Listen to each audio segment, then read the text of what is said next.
देखिए, commerce student बनने के बाद ये कोर्स करने के लिए हमने जो कॉमर्स स्टूडेंट होता है वो 5 से 7 साल पढ़ाई करता है, उसके बाद ये कोर्स करता है। अब अगर एक नॉन कॉमर्स स्टूडेंट ये कोर्स करेगा तो ये प्रॉब्लम तो आएगी। कैपिटल एक्सपेंडिचर तो मैंने आपको बताया था, फिक्स एसेट जो परचेज करते हैं कैपिटल एक्सपेंडिचर बोलते हैं। वो सारे एक्सपेंसेस जो बैलेंस शीट में दिखाए जाए उन्हें कैपिटल एक्सपेंडिचर बोलते हैं, और वो सारे एक्सपेंसेस जो पीएल अकाउंट में दिखाए जाए उन्हें रेवेन्यू एक्सपेंडिचर बोलते हैं। ये बात मैंने बताई थी जब बैलेंस शीट पढ़ा रहे थे। एक्सपेंडिचर दो तरीके के होते हैं, कैपिटल, एक रेवेन्यू। धीरे धीरे आपके पास नए नए क्वेश्चन आएंगे और आपको नए नए कंसेप्ट मिलते रहेंगे। आपने वो नए नए कंसेप्ट को ध्यान में रखना है, ऐसे ही आपकी कंसेप्ट बिल्डिंग होती रहेगी। लेकिन अगर आप मुझे कहें सर लाइन लगा के सारे कंसेप्ट बता दीजिए, तो फिर तो पूरे 5 साल लगेंगे। जो काम 5 साल में हो सकता है वो 5 ही साल में हो सकता है, उसमें कोई शॉर्टकट नहीं। कुछ कुछ सजेशन सर पढ़ने के लिए कुछ ये तो प्रैक्टिस करेंगे इससे होता है, और कोई कुछ लाइक बेसिक काइंड ऑफ कुछ पढ़ सके हम हो सकता है। अगर पढ़ना चाहते हैं बेसिक तो क्या पढ़िए, 11th-12th की बुक उठाकर पढ़िए अकाउंट्स की। हाँ यार 11th-12th का BCom first year, second year, third year पढ़िए, लेकिन उससे इतना बहुत टाइम नहीं ना तो आपके पास टाइम है। इससे अच्छा तो वही है ना, जो मैं मटेरियल उसी को पढ़ लीजिए, उसी में से पेपर आना है। और बेसिकली रेशियो एनालिसिस का जो लेसन है वो थोड़ा ज्यादा आ रहा है। रेशियो एनालिसिस फॉर्मूले वाला लेसन है वो थोड़ा ज्यादा आ रहा है। बस आपने फॉर्मूले पुट करके इधर उधर करके आंसर निकालने हैं। इक्वेशन का क्वेश्चन है एक्चुअल में, मैथ्स में इक्वेशन का लेसन आता था ना, समीकरण। Correct sir, correct. बस वही क्वेश्चन आ रहे हैं। दो इक्वेशन बनाओ और आपस में एक्स वाई की वैल्यू पुट करके आंसर निकाल दो। बस वही क्वेश्चन आएंगे पेपर में। और नॉर्मल मैथ्स होती है वो, थोड़ी सी नॉलेज आपको चाहिए, उसके बाद मिलकर काम हो जाए। देखना किसका पेपर कैसा आता है।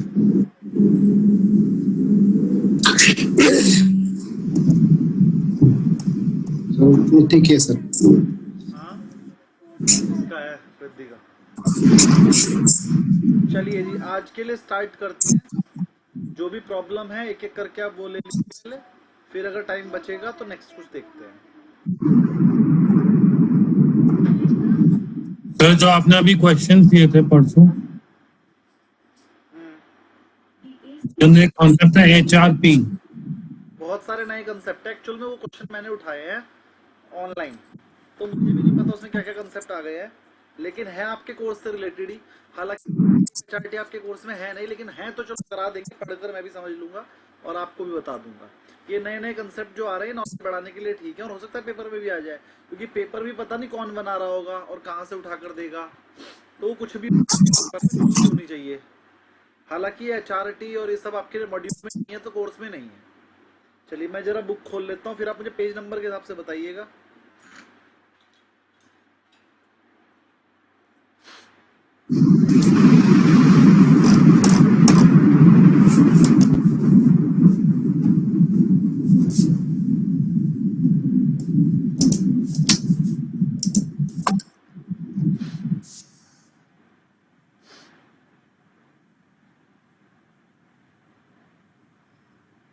बोलिए जी, पेज नंबर बोलिए, किस पे प्रॉब्लम है वो बताइए।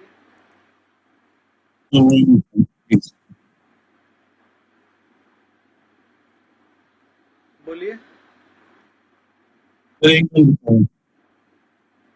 क्या नंबर?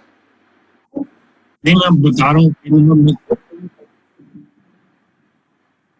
Question number 30। मुझे समझ में नहीं आया प्रतीक जी क्या बोला। क्वेश्चन नंबर 30 के पास। Question number 13, page number 30। अच्छा, पेज नंबर 13, क्वेश्चन नंबर ये वाला है क्या? IIB? नहीं सर HRP करके पेज नंबर मुझसे स्किप हो गया, मैं देख के बताता हूँ।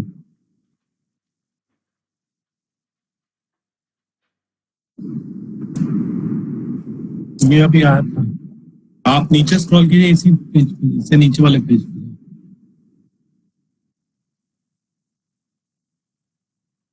ये सर मैं बताता हूँ। हाँ, इन्फ्लेशन इंडेक्स बॉन्ड। देखो ये क्या होते हैं, इनका जो इंटरेस्ट होता है वो इन्फ्लेशन से रिलेटेड रहता है। अगर इन्फ्लेशन बढ़ेगी तो अपने आप इंटरेस्ट रेट भी बढ़ जाएगा, इन्फ्लेशन घटेगी तो अपने आप इंटरेस्ट रेट भी घट जाएगा। मतलब इसके जब हम बॉन्ड का रेशो वो निकाल रहे होते हैं इंटरेस्ट रेट, तो वहां लिखा होता है कि वैसे तो आपका इंटरेस्ट रेट 4% है, मतलब ऐसे लिखा होता है कि जो भी percentage उससे 1% ज्यादा, जैसे आपको फ्लोटिंग इंटरेस्ट रेट पे लोन मिलता है ना बैंक में भी, वो आरबीआई के रेट से डिपेंडेंट होता है। अगर आरबीआई का सीआरआर या वो जो रेट है वो बढ़ेगा तो आपका रेट बढ़ जाएगा, अगर आरबीआई रेट कट करेगा तो आपका रेट कट जाएगा, तो उसे बोलते हैं फ्लोटिंग रेट। ऐसे ही ये वाला रेट जो है वो कंडीशनल होता है इन्फ्लेशन के ऊपर। ठीक सर। इसका आंसर हो गया फिक्स परसेंटेज होता है inflation adjusted principal. Inflation adjusted होएगा ये वाला रेट, उससे होएगा, तो जिसमें इन्फ्लेशन लिखा जाए वही आंसर। और बोलिए, क्वेरी बोलिए। और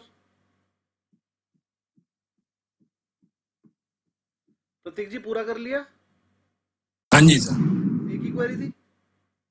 हाँ बाकी तो हो गया, और किसी की न्यूमेरिकल पे हो गया। और सर सर ये पेज 20 पे जो क्वेश्चन है 32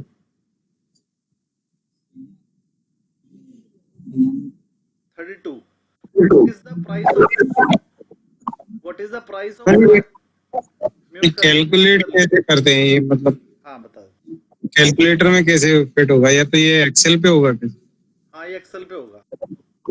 ये देखिए क्या लिखा है पहले, what is the price of 5 year 0 bond, face value 1000 रुपए, यील्ड टू मैच्योरिटी 6%।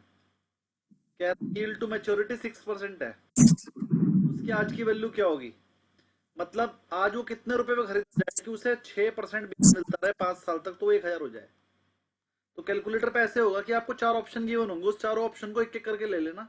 747.26 में 5 बार ऐड करना, और 5 बार ऐड करने का अगर एग्जैक्ट 1000 आ गया तो आंसर सही है, वरना फिर इसका फॉर्मूला ये है a equal to p into 1 plus R upon 100 की पावर n, और यहाँ पर r की वैल्यू निकालनी है। अब r की वैल्यू कैलकुलेट करना बहुत मुश्किल है, और वैल्यू n की वैल्यू है यहाँ पर 5 साल, तो ये हो गया a हमें पता है 1000 है, p हमें पता नहीं, अच्छा p निकालना है, p इंटू 1.06 की पावर, तो p equal to 1000 divide by 1.06 की पावर 5, यही तो है क्वेश्चन। अब ये सॉल्व हो जाएगा, सॉल्व होने के बाद आंसर आ जाएगा ये वाला। 6 की पावर 5 कर लोगे कैलकुलेटर पे, और फिर जो आंसर आएगा उसे 1000 से डिवाइड कर देना, 1000 को डिवाइड कर देना उससे, तो आंसर बिल्कुल यही निकल कर आएगा कैलकुलेटर। इसमें ये वाला फॉर्मूला लगेगा, क्योंकि इसमें पैसा आपने आज देना है 700 कुछ रुपए, और वो 1000 बन जाएंगे, तो ये वाला फॉर्मूला लगा के आपको पी की वैल्यू निकाल लेनी है। कोई प्रॉब्लम?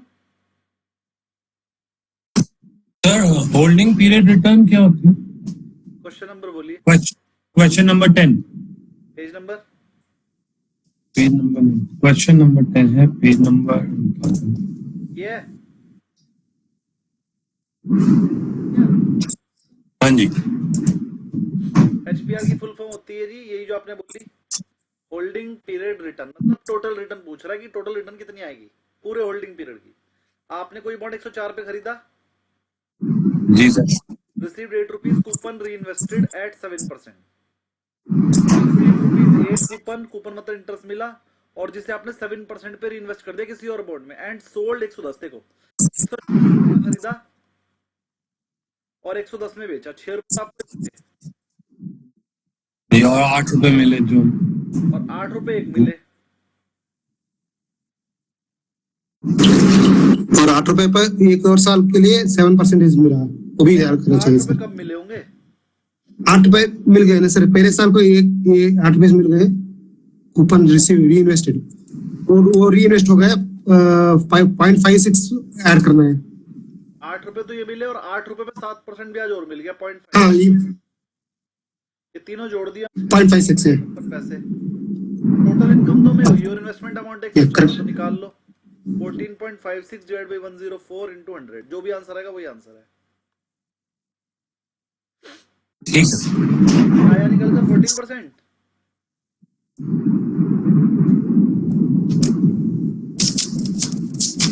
तो इन्होंने भी करके दिखाया, 8 रुपए एक जोड़े 56 पैसे, और 110 माइनस 4 6 रुपए, 104 से डिवाइड कर दिया, आंसर भी सही आया बिल्कुल। कोई प्रॉब्लम? भाई यील्ड निकालने के लिए अगर उन्होंने पर ईयर यील्ड पूछी हो तो नंबर ऑफ ईयर भी कर दे। अब यहाँ तो नंबर ऑफ ईयर भी 1 ही है, तो कोई दिक्कत ही नहीं है। और अगर डायरेक्ट यील्ड टू मैच्योरिटी पूछे तो फिर डिवाइड बाई नंबर नहीं करना, डायरेक्ट निकालना है। अब यहाँ तो नंबर एक ही था ईयर, तो चाहे डिवाइड कर दो ना कर दो, रेट सेम ही आना है। तो आंसर नेक्स्ट क्वेरी बोलिए। सर इसी क्वेश्चन में अगर नंबर आफ्टर 2 इयर्स होता तो ये डबल हो जाता ना। आफ्टर 2 और होता तो कुछ और होता, बता देता हूँ। 104 पे खरीदा, 110 पे बेचा, 6 रुपए तो ये बचे 8। अब जो 8 रुपए लगाए थे उस पे 7% एक महीने 1 साल का मिलता 0.56, फिर अगले रुपए 56 पैसे पे मिलता 7% 0.63 या लगभग जो भी आता, और फिर सबको टोटल करके स्प्लिट करते, क्योंकि इंटरेस्ट फिर 2 बार मिलता, 2 साल होने पे इंटरेस्ट 2 बार मिलता। क्लियर? हाँ जी। Next query Neha ji. हाँ सर, मैंने क्वेश्चंस भेजे थे ना, YTM करके जो आ रहा था, आपने बताया था पर क्वेश्चन नंबर बोलिए। मैं बताती हूँ, 1 मिनट से।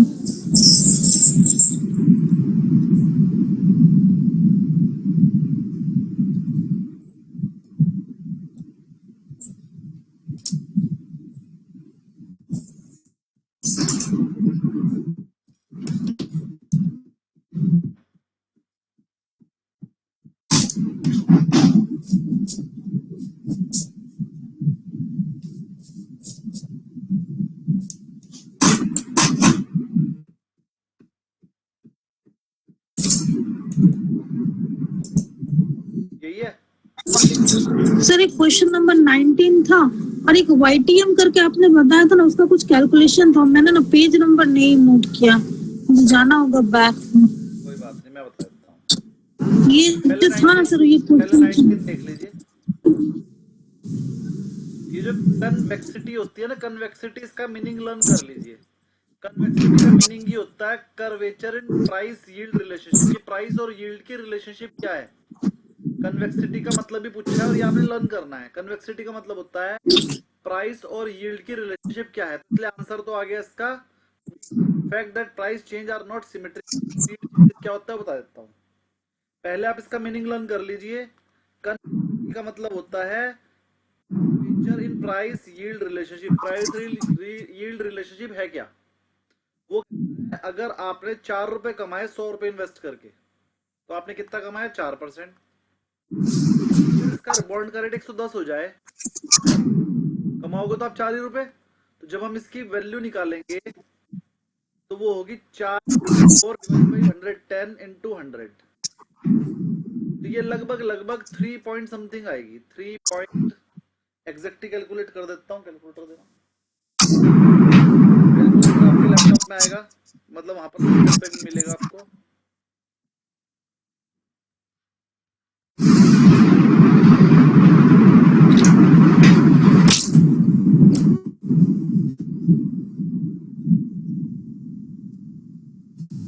ये आ गया 3.63। तो इनका ये है कि प्राइस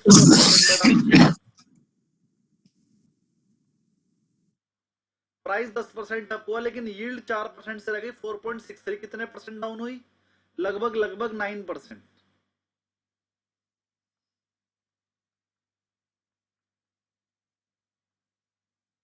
तो इसका मतलब ये है कि प्राइस जिस परसेंटेज से बढ़ती है, यील्ड उस परसेंटेज से कम नहीं होती। ये रिलेशनशिप तो है, अगर प्राइस बढ़ता है तो यील्ड कम हो जाती है, प्राइस घटता है तो यील्ड बढ़ जाती है। ये वाला रिलेशनशिप तो ठीक है, लेकिन ये सेम प्रपोर्शन में नहीं होता। तो इस वाले ऑप्शन का मतलब यही है, the fact that price change are not symmetric. Symmetric मतलब सेम नहीं होता। कह रहा जितने परसेंट यील्ड चेंज होती है उतने परसेंट प्राइस चेंज नहीं होता, लेकिन रिलेशनशिप इनके बीच में नेगेटिव है। प्राइस बढ़ेगा तो यील्ड कम होगी, प्राइस घटेगा तो यील्ड बढ़ेगी। कैसे बढ़ेगी वो मैंने कैलकुलेट करके दिखा दिया। जब आप 4 रुपए कमा रहे थे तो यील्ड 4% थी, अभी प्राइस तो बढ़ गया लेकिन यील्ड हो गई कम। यील्ड का फॉर्मूला होता है interest divided by investment. Clear Neha ji? हाँ सर। आपके वाला क्वेश्चन ढूंढते हैं। ये बोलिए कोई कल और आपने query? बताया था सर, बताइए। YTM करके सर, वो क्वेश्चन था ना सीक्वेंस वाइज, मैं देखती हूँ। ये है। Sir I think question number 13 है अभी। एक बार देखिए। क्वेश्चन नंबर 19, 20 वाईटीएम वाला देख रहा हूँ, ये है।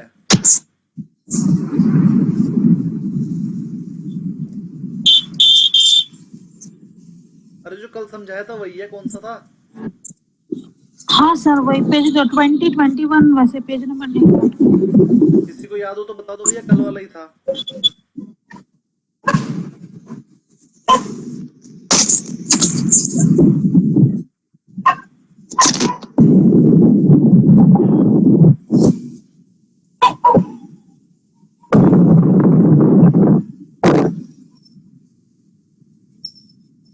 ये वाले देख लीजिए सभी। सर पेज नंबर 12, हाँ 12, 11, 12, 13 नहीं होगा। हाँ यही था सर, ये एक बार वो क्वेश्चन नंबर 61 एक बार रिपीट करना। क्वेश्चन नंबर 61, 62 ठीक है, बताया तो कल।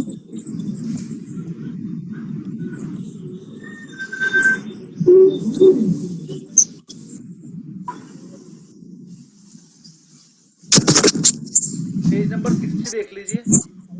वो क्वेश्चन नंबर, एक 3 साल वाला बॉन्ड था, 6% रेट था उसका, 900 रुपए पे ट्रेड कर रहा था। चाहे ट्रेड कितने पे भी करे, फेस वैल्यू 1000 है। फेस वैल्यू या तो 100 होती है, 1000 होती है बॉन्ड की। तो जो फेस वैल्यू पे मिलेगा ब्याज, वो मिलेगा 60 रुपीज। यील्ड टू मैच्योरिटी बता दो। यील्ड टू मैच्योरिटी का मतलब होता है टोटल यील्ड इन 3 ईयर। तो 3 साल में हमें 60-60 रुपए करके 3 बार मिल जाएंगे। म्यूट कर लीजिए। और 100 रुपए का प्रॉफिट एक हो जाएगा। कैसे? 1000 रुपीज का बिक जाएगा, 900 का है।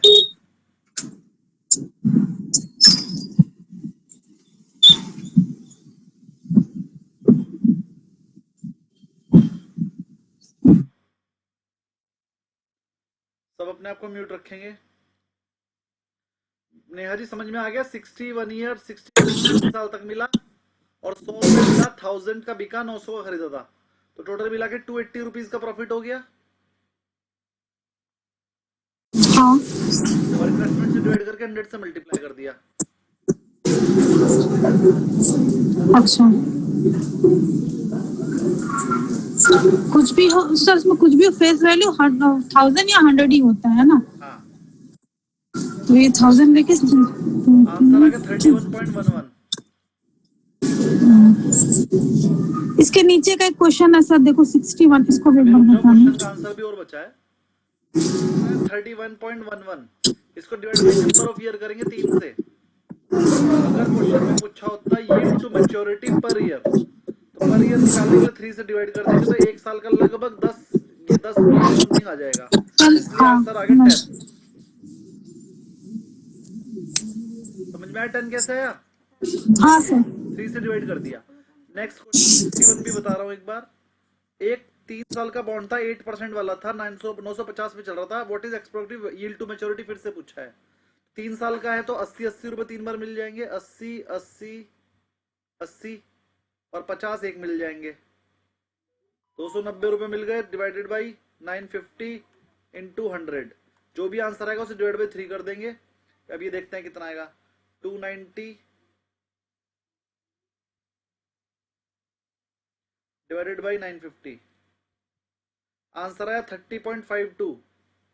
आंसर आया 30.52 को 3 से डिवाइड करा 10.17।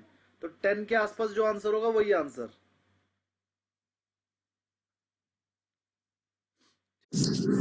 ठीक है सर, समझ में आ गया।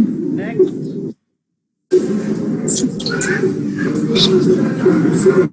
नेक्स्ट बोलिए।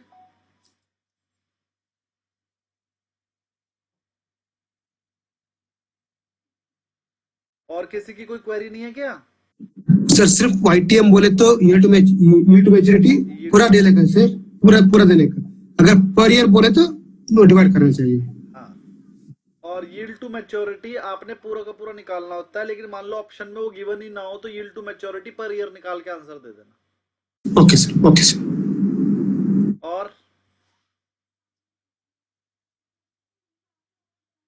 और कोई क्वेरी किसी की? रमेश जी किया है आपने?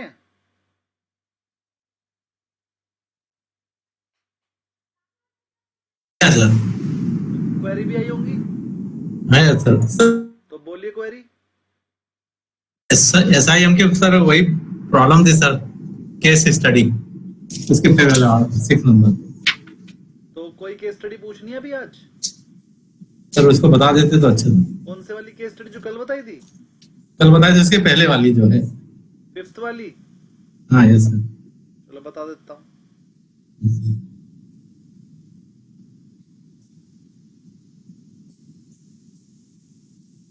वन 171 पेज नंबर था ना? यस सर वो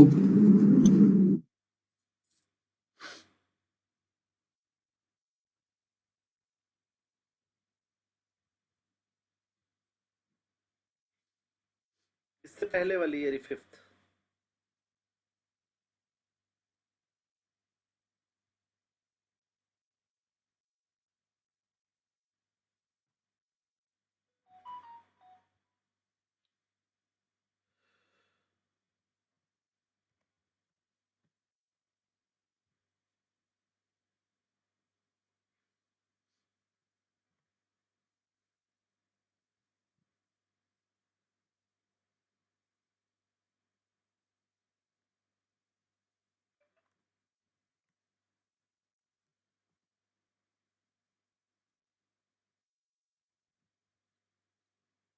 क्वेश्चन आपके सामने है। First question, yes sir.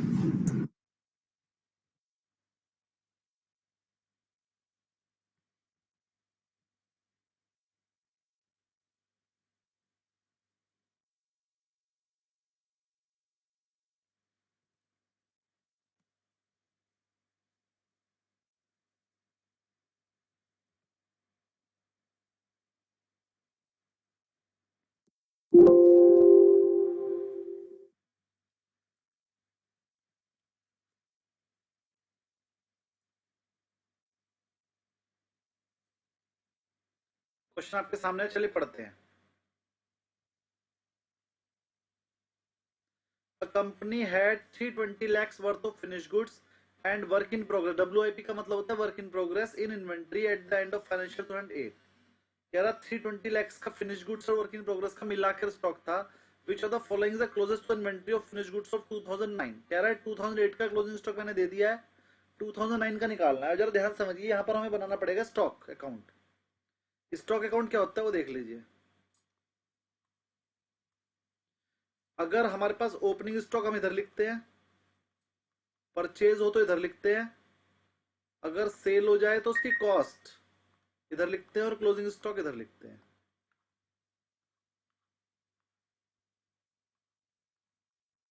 ये तो सबको समझ में आ गया, आने वाले इधर जाने वाले इधर।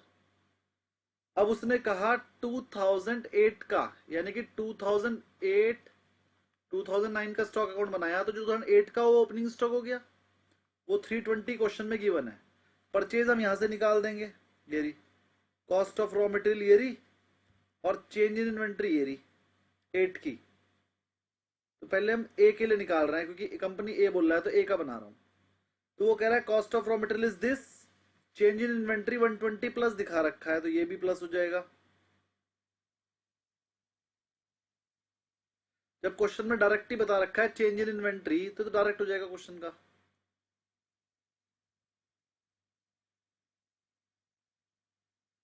चलो लगाओ दिमाग भैया, किसी को समझ में आया कुछ? मेरे को तो आ गया। क्वेश्चन में डायरेक्ट गिवन है कि 35 रुपए कम हो गए बस। तो ओपनिंग स्टॉक 320 था, उसमें से 35 कम हो गए, 285 आ गया आंसर। क्लोजिंग स्टॉक ही तो पूछा था, और क्वेश्चन में गिवन है कि इन्वेंट्री सिर्फ 35 रुपए कम हुई है 2009 में। वैसे तो 2008 की इन्वेंट्री 120 थी, लेकिन उसने कहा 120 नहीं 320 लेके क्वेश्चन करो, तो इसलिए हमने 320 से कर दिया क्वेश्चन। 320 में 35 कम हो गई, 285 आंसर आ गया। इजी। रमेश जी समझ में आया? Sir okay sir. हम इसमें बहुत दिमाग लगा लेते तो गलत हो जाता क्वेश्चन। हमें बिल्कुल सामने आंसर था लेकिन बस समझ में नहीं आ रहा था। देखो फट से आ गया। उसने कहा है कि ओपनिंग स्टॉक को 320 मान लो और यहाँ क्वेश्चन में से पता चला है कि पूरे साल में जो इन्वेंट्री कम हुई है वो 35 कम हुई है ए कंपनी के लिए, तो ठीक है 35 कम करके आंसर निकाल दो। फर्स्ट क्वेश्चन निकल गया है, सेकंड बताता हूँ। सेकंड क्वेश्चन है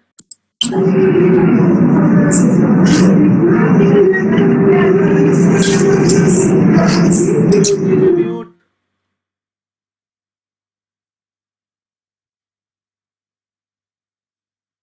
सेकंड क्वेश्चन लिख रहा हूं।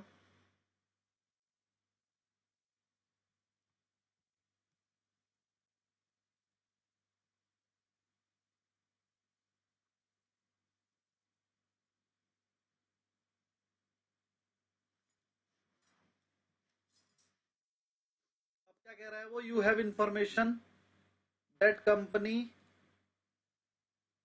इन the industry increasing selling price. कह रहा सेलिंग प्राइस इंक्रीज हो गया, how different company increase their price at different rates, which of the two companies likely to have increase their price at higher rate and why. कह रहे हैं इन दोनों में से किस कंपनी के ज्यादा प्राइस बढ़ा, जरा ध्यान समझो। इस कंपनी ने 8642 की सेल करी 2008 में और कॉस्ट थी 3024। यहां पर कॉस्ट 3003 है, मतलब यूनिट सेम ही बेची होंगी, है ना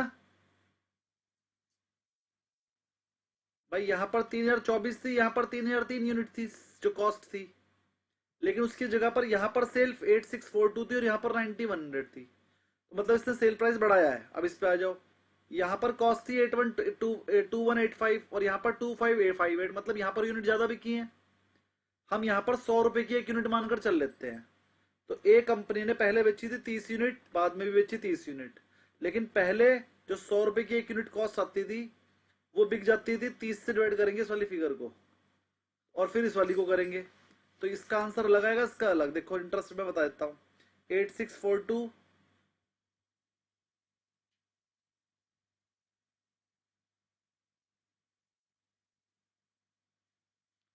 ये आया 288। इसका मतलब जो पहले माल बेच रही थी वो 288 रुपीज पे बेच रही थी, और बाद वाला 9100 डिवाइड बाई 30 करेंगे तो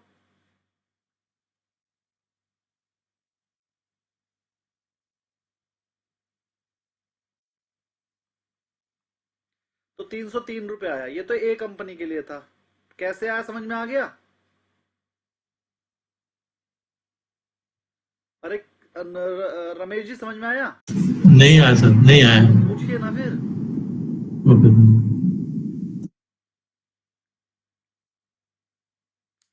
देखो वैसे तो इसे बिना सॉल्व करे भी समझ में आ रहा है कि इसकी कॉस्टिंग नहीं बढ़ रही। कॉस्टिंग नहीं बढ़ रही मतलब सेम यूनिट बेच रहा है और रेट ज्यादा ले रहा है, इसकी कॉस्टिंग बढ़ रही है, मतलब ये सेल इस वजह से बढ़ी क्योंकि यूनिट प्राइस बढ़ा। तो आंसर तो इसका ए है, ए है इसका आंसर। ए ने प्राइस बढ़ाया अपने, लेकिन कैसे पता चला ए ने बढ़ाया, रीजन भी बताना है, तो रीजन समझा रहा हूं मैं। ए की कॉस्ट थी 3024, मैंने डिवाइड बाई 100 यूनिट कर लिया। मैंने मान लिया 100 रुपए की एक यूनिट बेचते थे, तो इसने बेची 30.24 यूनिट पहले साल और अगले साल बेची इसने 30.03 यूनिट्स। अगले साल इसकी कॉस्ट कम हुई है ना, 30.03 यूनिट बेची होंगी। लेकिन अगर सेल की प्राइस बात करूं, अब ये यूनिट है हमारे पास, यूनिट, अब यूनिट हमारे पास आ गई 100 रुपए रेट मान के। अब इस यूनिट से हमने सेल प्राइस को डिवाइड करेंगे ये वाला, तो हमें पता लग जाएगा कितना रुपए पर यूनिट बेचा। तो हमने 8642 को 30.24 से डिवाइड करा तो 27 रुपए आया, 270 रुपए आया, और इसका 303 रुपए आया। तो हमें पता चल गया इसने रेट बढ़ाया है ए ने, लेकिन जब ऐसे ही कैलकुलेशन बी के लिए करी तो हमें पता चलेगा उसने रेट बढ़ाया ही नहीं, तो इससे हमें पता चल गया ए ने रेट ज्यादा बढ़ाया। रमेश जी अब समझ में आया? आ गया सर। लेकिन ये दिमाग आपको खुद लगाना पड़ेगा, ये बात आपको समझ में आ जाएगी मैं 100 रुपए मान लूंगा ऐसे करके निकल जाएगी, ये ट्रिकी दिमाग लगाना पड़ेगा आपको खुद, जी जी, है ना, तब होएगा। सबको समझ में आ गया ये? ओके। सबको समझ में हाँ आया? सर, हाँ sir. Yes sir. Very good. इसी का थर्ड वाला बता रहा हूँ, बहुत टिपिकल केस स्टडी है। Which of the following is between this and this? चलो बता देते हैं।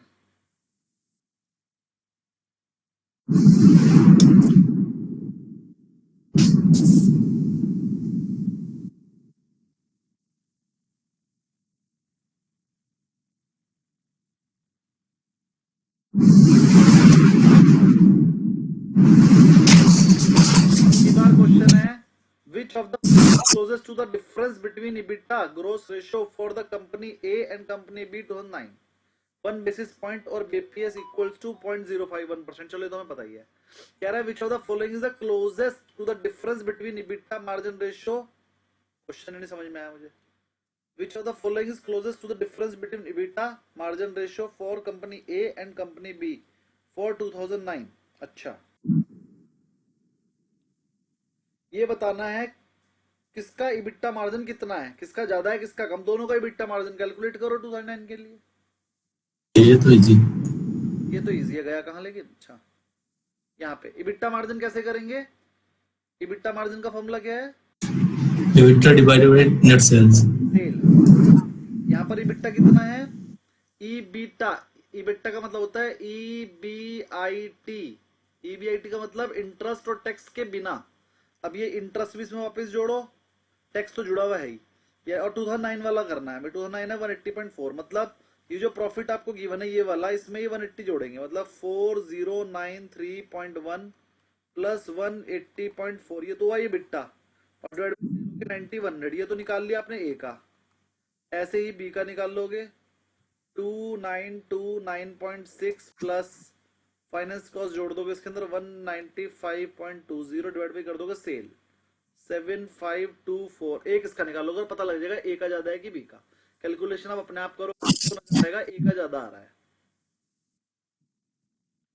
ए का तो दिखाई दे रहा है लगभग 50% के आसपास आएगा भाई. 4500 तो हो ही गया ये, 9100 का आधा है.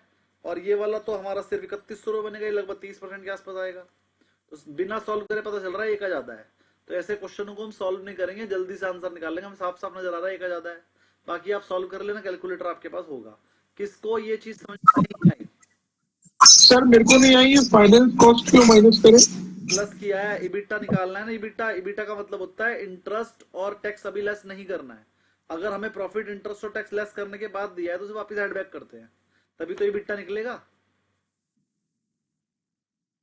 अरे ईबीटी का फॉर्मूला क्या होता है, EBT equal to EBIT minus interest. ये इंटरेस्ट उधर जाके प्लस हो गया, तो EBIT equal to EBT plus interest.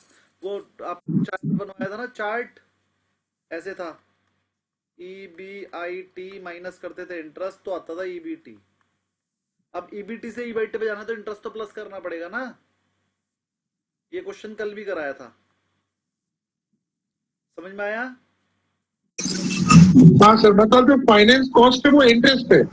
हाँ, फाइनेंस जो लोन लिया है,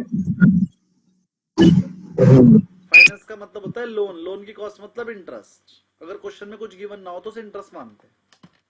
और कोई क्वेरी. अच्छा, इसी का फोर्थ क्वेश्चन और देख लेते हैं एक बार जरा.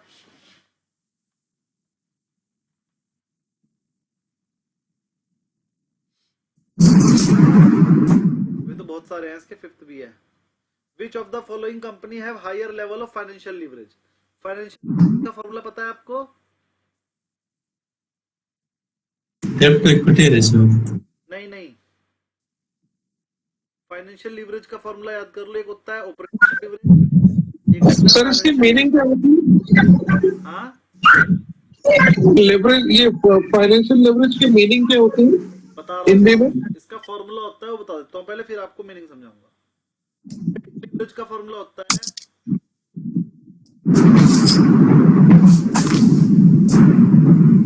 Contribution upon EBIT.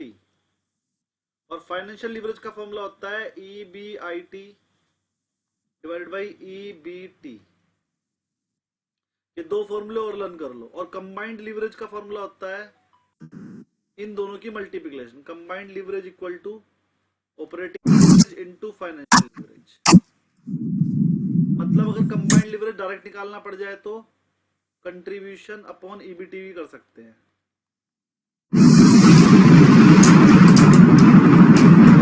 तो बता देता हूँ जो मैंने आपको सर यहाँ पे कंट्रीब्यूशन का मीनिंग क्या है आपको बता रहा हूँ. सेल माइनस वेरिएबल कॉस्ट जो निकल के आता है उसे बोलते हैं कंट्रीब्यूशन. वेरिएबल कॉस्ट क्या होती है सर, जो सेल के हिसाब से बढ़ती है उसे वेरिएबल बोलते हैं. जो सेल के हिसाब से नहीं बढ़ती उसे फिक्स कॉस्ट बोलते हैं. कॉस्ट दो तरह की होती है, एक वेरिएबल एक फिक्स. वेरिएबल मतलब चेंजिंग, सेम प्रपोर्शन सेल और फिक्स मतलब फिक्स, चाहे 1 यूनिट बेचो चाहे 100 यूनिट बेचो उतनी लगेगी, जैसे सैलरी, चाहे 1 यूनिट बेचो 100 सैलरी तो उतनी देनी है। लेकिन रॉ मटेरियल की कॉस्ट अगर 1 यूनिट बेचोगे तो रॉ मटेरियल 1 रुपये यूनिट का लगेगा, 2 यूनिट बेचोगे तो रॉ मटेरियल 2 यूनिट का लगेगा। पैकिंग अगर 1 यूनिट बेचोगे तो पैकिंग 1 यूनिट की लगेगी, 2 यूनिट बेचोगे तो पैकिंग 2 यूनिट की लग जाएगी। इसे बोलते हैं वेरिएबल कॉस्ट। तो sale minus variable cost contribution, contribution minus fix cost, और ईबीआईटी माइनस इंटरेस्ट ईबीटी। ये तो आपको पता ही है। जब दिस कर देंगे तो निकलेगा ऑपरेटिंग लीवरेज। जब दिस डिवाइडेड बाय अगला वाला पॉइंट कर, sorry contribution divided by EBIT कर देंगे तो निकलेगा ऑपरेटिंग लीवरेज। और जब ईबीआईटी डिवाइड बाय ईएटी कर देंगे तो निकलेगा फाइनेंशियल लीवरेज। फाइनेंशियल लीवरेज मतलब इंटरेस्ट घटाने के बाद का डिफरेंस, दोनों का रेशियो, मतलब ईबीआईटी ऊपर ईबीटी, ये फाइनेंशियल लीवरेज। और अगर ऊपर वाले में से देखो 1 में से 2 को डिवाइड करेंगे तो निकलेगा ऑपरेटिंग, और 2 में से 3 को डिवाइड करेंगे तो निकलेगा फाइनेंशियल। लेकिन अगर 1 में से 3 को डिवाइड करेंगे तो निकलेगा कंबाइंड।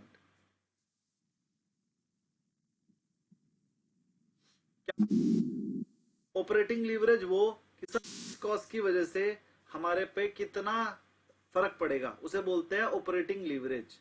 कि अगर हमारी सेल कम ज्यादा हुई तो फिक्स कॉस्ट की वजह से हमारे प्रॉफिट पे क्या इफेक्ट पड़ेगा, उसे बोलते हैं ऑपरेटिंग लीवरेज। और अगर हमारी सेल कम ज्यादा हुई तो इंटरेस्ट की वजह से हमारे नेट प्रॉफिट पे क्या इफेक्ट पड़ेगा, उसे बोलते हैं फाइनेंशियल लीवरेज। सेल कम ज्यादा होने की वजह से हमारे ओवरऑल प्रॉफिट और कंट्रीब्यूशन पे फर्क पड़ेगा, उसे बोलते हैं कंबाइंड लीवरेज। तो थ्योरेटिकली मैंने आपको तीनों बता दिए और न्यूमेरिकली भी मैंने आपको फॉर्मूला बता दिया। अगर 1 डिवाइडेड बाई 2 करोगे तो ऑपरेटिंग लीवरेज, 2 डिवाइड बाई 3 करोगे तो फाइनेंशियल लीवरेज, और 1 डिवाइड बाई 3 करोगे तो कंबाइंड लीवरेज। 1 2 3 क्या है ये? 1 है कंट्रीब्यूशन, 2 है ईबीआईटी, तीसरा है ईबीटी।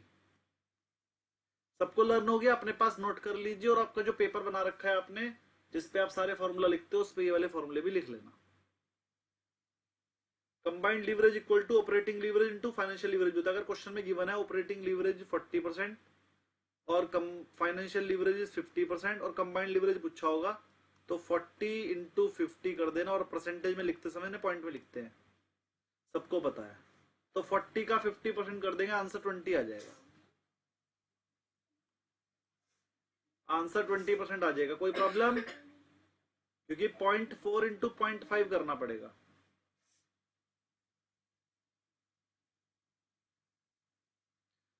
यहां तक कोई प्रॉब्लम किसी को?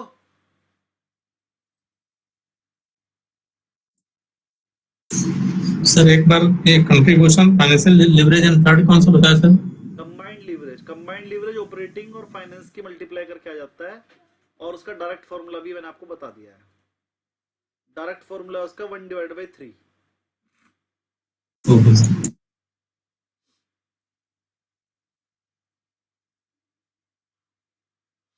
चलिए नेक्स्ट क्वेश्चन देखते हैं, लास्ट, अभी तो बहुत सारे हैं।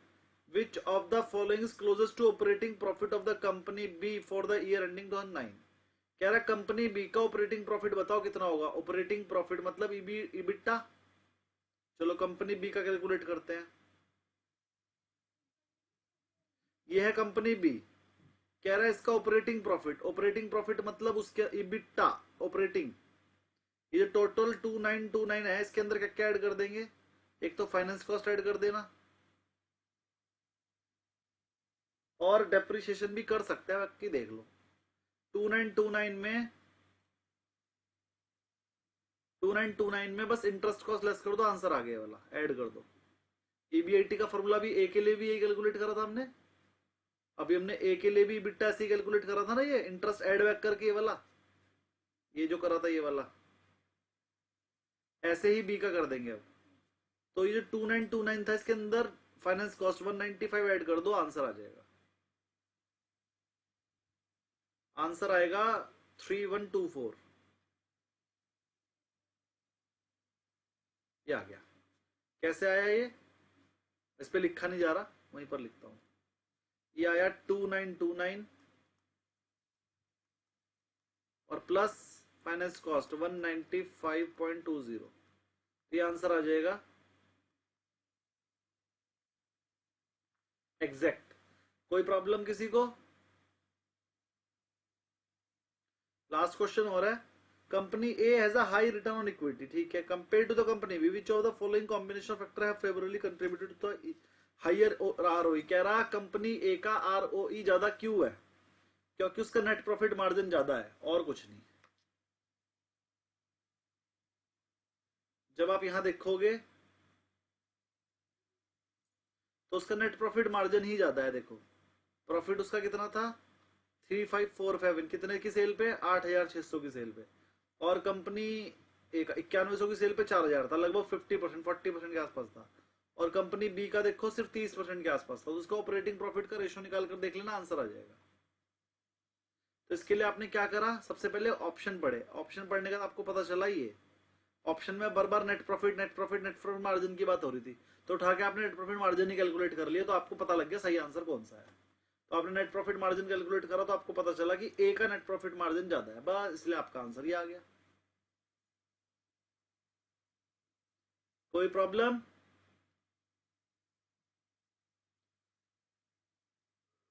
आस्था जी, नहीं सर। आस्था जी कोई क्वेरी? No sir. कर लिया आपने वैसे पूरा? हाँ सर, कर ही रहे हैं। मतलब किया नहीं है अभी? चलिए कोई बात नहीं। और किसी की कोई क्वेरी? सूर्यवंशी जी? नहीं सर, अभी तो करना है इसको। अगली शीट शेयर कर दूं कि नहीं? कर दीजिए सर। नहीं करने का फायदा क्या, अभी तो आपकी यही नहीं हुई। नहीं सर, कर दीजिए, आगे करेंगे। सर अभी फर्स्ट एग्जाम किनका है सर? अभी 2-3 दिन में किसी का एग्जाम है क्या? 4-5 स्टूडेंट का है 5 तारीख को।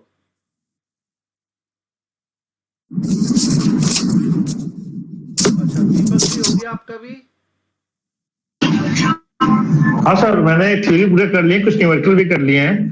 ये पूरा न्यूमेरिकल नहीं किया, पर मैंने कुछ किए हैं, सॉल्व हो जा रहे हैं। सर मेहनत लग रहा है, एकदम से नहीं हो रहे हैं, पर हो जा रहे हैं मेहनत करने पे। देखिए टाइम टेकिंग, क्योंकि लैंग्वेज सर ना सर वो टिपिकल है, एकदम से समझ में नहीं आता है थोड़ा सा।